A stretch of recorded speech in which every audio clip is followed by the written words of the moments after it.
আপনি তো একজন পেশায় ডাক্তারিতে আছেন, ডাক্তার সেক্টরের সাথে জড়িত আছেন, সেটার পাশাপাশি যে মাছ চাষ করতেছেন সেটা তো আপনার কাছে কঠিন কিছু মনে হয়নি?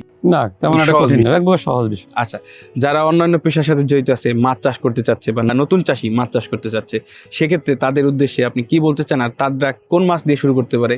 আমি যদি নতুন চাষিদের বলবো, অন্য অন্য কাজের পাশাপাশি যদি মাছ চাষ করতে চান এবং করার সেই আপনার তৈরি থাকে পুকুর, ভালো পুকুর থাকে, তাহলে ভালো পোনা দিয়ে মাছ চাষ করবেন। সেই ভালো পোনাটা আমি বলবো তেলাপিয়া চাষ করলে সাকিব অ্যাগ্রোটাই দিয়ে করবেন। কেননা তাদের সাথে কাজ করলে বুঝতে পারবেন যে আসলে তাদের ব্যবসার সাথে আপনার ব্যবসাটার সাথে একটা মিল বন্ধন থাকবে। হ্যাঁ, তাদের সাথে ফিডব্যাকটা পাবেন ওখান থেকে। যেমন আপনি যদি নতুন চাষি হন, তাদের যে কাউন্সিলিং, এটা আপনি অনেক কিছু শিখতে পারবেন তাদের কাছ থেকে। আর তেলাপিয়াটা চাষ করলে সুবিধা আরেকটা, সেটা হলো আপনার এই মাছটা দ্রুত হারভেস্ট করা যায়। আচ্ছা। আপনি যে টাকাটা ইনভেস্ট করলেন এখান থেকে দ্রুত টাকাটা বের করা যায়। আপনার হঠাৎ একটা সমস্যা হয়েছে, কিছু টাকার দরকার, আপনার চাইলে তেলাপিয়া 4-5টা থেকেও বিক্রি করা যায়। 5টা থেকে বিক্রি? 5টা থেকেও আমাদের এলাকায় বিক্রি করা যায়। আচ্ছা। তো আপনি সেক্ষেত্রে অল্প কিছু মাছ বিক্রি করে আপনার সাময়িক সমস্যাটা বা খাবার আনতে পারতেছেন, একটা সমস্যার সমাধান করতে পারবেন। আচ্ছা, কিন্তু বাংলা মাছ চাষ করতে গেলে দেখা যাচ্ছে আপনার লং সময় দিতে হবে, 1 থেকে 1.5 বছর একটা সময় দিতেই হবে আপনাকে। সেক্ষেত্রে আপনার সহজে টাকা আর্ন করতে পারবেন না।